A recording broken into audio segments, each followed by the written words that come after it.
fluieram, însă timpul s-a grăbit, astăzi părul mi-a albit.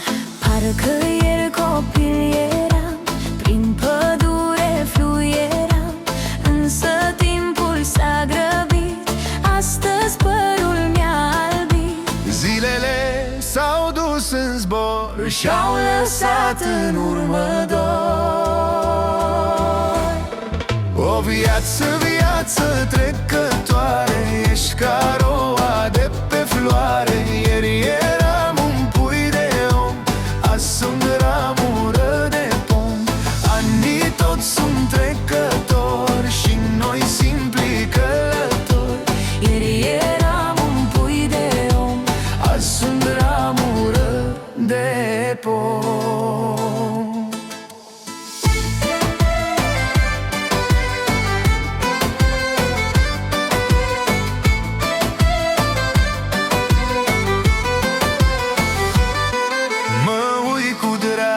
Și tăcut la anii care au trecut.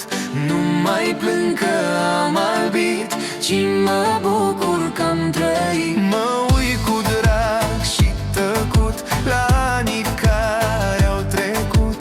Nu mai plâng că am albit, ci mă bucur că am trăit. Astăzi timpul m-a schimbat și viața m-a încercat. O viață trecătoare, ești ca roa de pe floare. Ieri eram un pui de om, azi sunt ramură de pom. Anii tot sunt trecători și noi simpli călători. Ieri eram un pui de om, azi sunt ramură de pom. Ceasul bate neîncetat, tinerețea a plecat. S-au dus anii rând pe rând și păstrez acum în gând.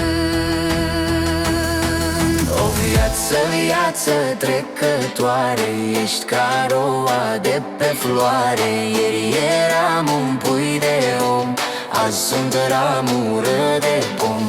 Anii tot sunt trecători și noi simpli călători.